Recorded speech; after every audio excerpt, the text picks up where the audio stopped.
Hi, and welcome to the next installment of Bergeron Briefs. My name is Art Bergeron. I'm an attorney at Myrick O'Connell. Some folks have seen me here on Nantucket. I do elder law. Our firm, we have 57 lawyers. We do kind of everything, but this is all I do. What I decided to initiate here in Nantucket, in addition to the seminars I do, is a set of interviews with people that you should know, people who you should know as elders or as people who have family members who are elders here in Nantucket. I've just started this series and wanted to start it kind of early on with Rachel Chretien because she plays such a huge role here in terms of how senior policy is developing and among seniors who are really at risk. So Rachel, thank you very much. No, thank you. I appreciate you taking the time to come over. I appreciate you inviting me. And it was great. I remember when I talked to you originally to find out that you are the classic local, right? Yes, I am. You grew up here, right? I could tell when I tried to email you, and it wasn't even our Chretien, it was our day. It was our day. And I said to myself, this is a really local person. Yeah, that was the maiden name. Yes. Yep, I kept that as it was easier than Chretien. When I say Chretien, nobody knows who you're talking about, but when you say Rachel Day, they... Well, see, I'm French Canadian, so remember. I saw Chretien and said, well, I could actually spell this. This is great. So tell me about you. Tell me about your background and how you ended up doing what you're doing and now what you're doing. Okay, well, it's a little bit of an interesting story, I'd say. I was born and raised here. I have some, generations of family here. Still on the island? Still on the island. So I had originally gone to school and I went to UConn, go Huskies, and I wasn't really sure where I wanted to go. I originally went for physical therapy. I had done a great internship at the school when I was in high school here and thought that that was 100% what I wanted to do, but once I started getting into the classes in college, I kind of learned that I liked the people aspect of it, maybe not so much the actual physical hands-on stuff with the body parts and all of that. So I kind of switched my major and I went in a complete different direction and I went for early childhood education.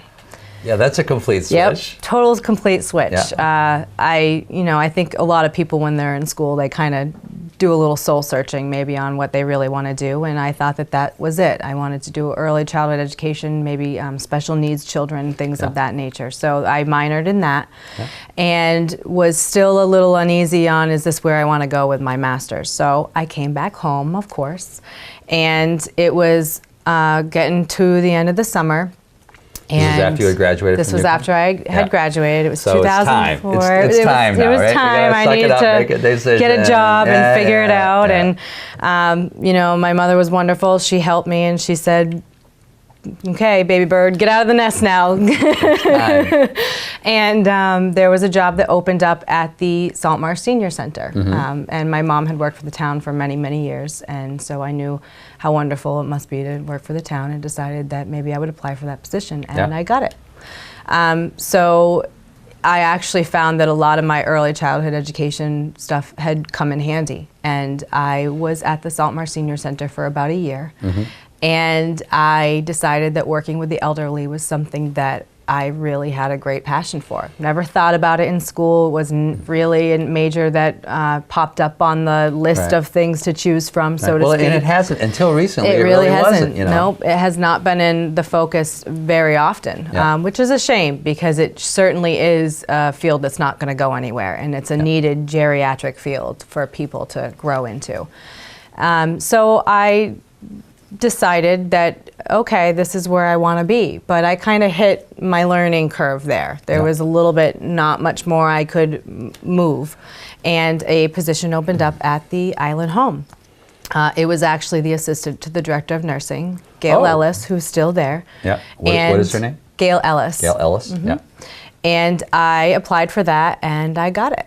And I moved over there in 2005, June of 2005. And after a couple years, Pam Merriam was the administrator, and she must have seen some good potential in me and said, have you ever thought of being a nursing home administrator? And I said, nope, never had. And they, between her and Gail, they really started kind of grooming me a little bit. I learned an immense amount of stuff about senior populations and just being in there, and decided that with a little urging that it was a good idea to go into an administrator in training. And that's when I got licensed in 2009. I did the first split AIT, as they call it, for administrator in training. And I did half of it on Nantucket under Pam with the Island Home, and I did the other half under Bill Bogdanovich from Broadreach Healthcare in Chatham. Oh. Yep. So and were you literally just physically going back and forth during that I went time? back and forth. I was on island, I think it was Monday and Friday, and I was over with Bill Tuesday, Wednesday, Thursday. And it was great going over there because Liberty Commons is their nursing home, but Broadreach Healthcare had an assisted living. They had a hospice. They had they had a long-term care unit. They had a short-term care unit. So that was my first real look at kind of how all of those pieces come together. How and the way that they could be integrated. So because you really had, in that case, one group that was integrating all of these. Yep. I know we were talking about that a little bit earlier. Yes. Yes. Yep. So that's very exciting. Yes. So, and that's where I was, and I ended up becoming the assistant administrator of the Island Home. And then some consolidations happened throughout the town. Pam moved on to the Director of Health and Human Services position with the town, and they put me in as the administrator, and I've been there ever since. And you've been having a good time? I have. That's great. So tell us a little bit about the Island Home. About our Island Home. Our Island Home. Obviously I heard about it a lot before I came here, and now since I've been here for the last few years, I've been stopping in more. And as an outsider looking in, in the nature of my work, I go to nursing homes a lot. It's just, you just feel you walk in, it's this friendly place. It is. I mean, you feel that it's a staff, that's all about staff, but it's also the size of it, it just feels good. I mean, obviously the view is great, everybody gets that, but it also just feels like a really nice place. So how many people are there, and who is there typically, and kind of where are they in their life? Just tell us about our Island Home. Sure. It's a 45-bed facility.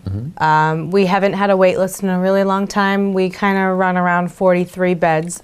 We do get a lot more people that come from after going off island or having a stroke or broken leg or things, or hip replacement. We do get a lot of the short-term rehab, and that they go back home, which is wonderful. I think when I first started, we didn't have as much of that. Really? Yeah. We, Pam and Gail and a few of the other members of the Island Home at the time worked to get recertified in Medicare, because the Island Home wasn't certified at that time. And I think that was about 2007 when we got recertified for Medicare. So we were kind of just up and coming, and we've gotten better through the years with a little bit of education. So because you got recertified in Medicare, that meant people who were there even for short stays. Yeah, we could do the short-term rehab and all that for. I see. So before we were just Medicaid, Mass Health, or private. And now we were able to help serve a population of individuals. The hospital has the swing beds. And sometimes when they reach a certain level with the swing beds, they end up coming to the Island Home for a little bit more rehab before we send them back home. I didn't mean to interrupt you. By the way, can you just talk a little bit about swing beds? Because I heard that term, and I've heard it in other places, but a lot of people will hear that and not quite know what that means. Sure. We are unique here in that the hospital has Medicare certified swing beds, which means they can do a lot of intense short-term rehab, and Medicare reimburses them. Even though they're still technically a hospital. They're in a hospital. Whereas normally that would happen in a rehab setting. They bill and they operate similar to how, as we call SNFs, or skilled nursing facilities, would do. So they count the same amount of days. So if they use so many days there, they use so many days here. I see. So it's one of those things where it's not just an acute stay in a hospital. There's a different level of criteria to meet and things. The same way, in order for them to come to our Island Home under Medicare, they have to have a 3-night acute qualifying stay. They have their own type of rules like that, and they operate similar, but obviously they're under a hospital rather than a long-term care facility, so the rules are different, but the basis is kind of the same. I see. And when they come to you, is there a limit to the amount of time they can be there for Medicare to be paying? For Medicare, yes. They can have a possibility of up to 100 days. Up to 100 days. Yep. As long as they continue to meet the level of criteria. And are the folks who are there short-term kind of integrated throughout the population, or is there really a section of the nursing home? Nope. I have seen many nursing homes that have like an Alzheimer's or dementia care wing, Or like in Liberty Commons, they had an entire area of the building that was just specific for that short-term rehab. Yeah. All of our beds are dual certified, so it's more based on the need of where the person is, or is that where the open bed is. We don't really have a section of the wing or specific rooms designated just to that. In a way, that's a good thing. We kind of mix around, and we get to place people. Yeah. We recently had somebody that came in, and come to find out her roommate was somebody that she was in school with. So they bonded, and maybe in a different facility where you have designated beds, they would not have met. Right. So it is definitely, it's a smaller facility, and we do kind of call each other a nice small knit family there. You do, as you described, I've had many people come, even surveyors from the Department of Public Health that come down and do their annual inspection on us, family members. We've had ombudsmen or individuals from other nursing homes that are here on vacation that just stop in out of curiosity of what does the island's nursing home look like, and they say the same thing. There's just this energy when you walk in the building. You can tell that there's a lot of connection. There's not, there's not a smell. It's an institutional looking building, but it's not an institutional feel. Yes. And we definitely pride ourselves on that. We don't want people to feel like a typical person going into a nursing home feels. And I think there's a lot of stigma against nursing homes. Oh, yeah. A lot of people still look at them as a place to be depressed and die, basically. It's dreary, it's sad, it's not home with your loved ones. And we definitely try to curve that. I was going to say, I would say that for my clients, that is the goal of life, is to never get to a nursing home. Never get to a nursing home. And I think a piece of that, and that's why it's really fascinating to listen to what you're accomplishing there, a piece of that is your mental sense of what that means, of what nursing home means. So it isn't, in nursing home for them isn't the fact that there are nurses there, right? Because that is a really potentially very good thing. It was something that really helps them. It's all this other stuff, and it sounds like you're addressing a lot of the other stuff. So let me ask you a question. Have there particular incidents that you can recall, or particular things that were real kind of tension points, or that resulted from the fact that this is this general population, that everybody's together? And how do you deal with that? Or does that come up? Do those incidents tend to not happen? I don't think they really tend to happen. I don't know if it's some of the just being an island community and knowing people is what has created that type of atmosphere that's kind of eliminated any of that tension. There's many people there that I've known since I was a little girl that come in, and it's nice because you know their families, and it's very rare that you don't know a little background on the person before they come in. I think that's what makes us unique. In other nursing homes, it's a name, it's a family member that walks in. It's the first time knowing them, meeting them. I can't say that it never happens that, it blew us away a while ago. We had an individual who passed that had been with us for a really long time, and you read a little blurb out of their obituary and said, oh my God, I never knew they did that. So there are parts of people's lives that we do miss, but usually when we hear that somebody might be coming, it's like, oh, I know them, or oh, that's so-and-so's mother, or you have that connection already. We do have people who will come in and the family is having a hard time knowing that this is the placement that they're doing. They'll say things like, my mother or father said, please never put me in a nursing home. I don't ever want to go to the island home. I don't ever want to go into a nursing home. And they struggle with that decision to do that. And we definitely try to help people understand that sometimes it is the best thing for them. I have seen many people who were at home and the family wanted to keep them there and they wanted to stay there, but they end up coming to us and there's more socialization, there's more interaction that they didn't get in their home. There's more activities, and it actually kind of brought them out more. And they end up becoming not happier, but they start to thrive a little bit more. They start to heal a little bit more and actually have a better quality of life. I think from the way you describe it, I think happier is really the correct word. I think one of the things I've really come to believe, for a long time I really thought that there were I'm thinking specifically of folks with Alzheimer's, that there were this cluster of symptoms that were related to Alzheimer's, and there were the standard cognitive symptoms. I can't remember stuff. And as things get bad, I really can't remember stuff. Yeah. Like I can't remember how to brush my teeth. I can't remember how to put on clothes. And there were all of those. And then there were these others. There was depression and anxiety and all of these really, really hard things that I had always assumed were inherent to Alzheimer's. And I've really come to believe that's not the case, that so much of that comes from the way you're being treated, the way you think about yourself, because certainly as you're getting into that situation, if you're getting more advanced dementia and you know you're slipping, that's got to be pretty depressing. Yeah. But I think a lot of it too is just the way that people are treating you that is causing you to just keep thinking that you're such a dope, because you're not really people aren't really talking to you, or they're talking past you. And it sounds like you're really kind of are able to address a lot of that stuff in our island home by really focusing on people. So happy might be the right word. We do at the initial admission of when they come in, we do ask family, we ask them, we go through a series of kind of who are you questions. What are your likes? What are your dislikes? What are your favorite foods? Some of those simple questions. What time do you like to get up in the morning? What time? We do try to stay away from a strict schedule that I often hear, or when I read articles and things, they talk about, resident-centered care. And I think that we've been doing that for a while at the Island Home. And you want to try and move away from, it's breakfast time, it's this time, get up, time to go, time to do this, the regimented stuff, and you try to get back to what the person likes to do. Right. Some people like to get up really early, some don't. Let's find a way to accommodate that. Let's not make it about staff convenience. Let's make it about what is the best way that this person can feel good and get up and get interacting with others and have a great day. And have a great day. Yeah. Exactly. Yeah. So that's really eloquently put. Thank you. So now you've been doing this for a while. That's really exciting. Tell me, how do you imagine our island home being the same or changing as time goes on? Sure. And how do you imagine it connecting with other things? I have to say, as I was talking to you earlier, I got off the boat today, right? Because I knew I was going to be interviewing you. And I pick up the INM.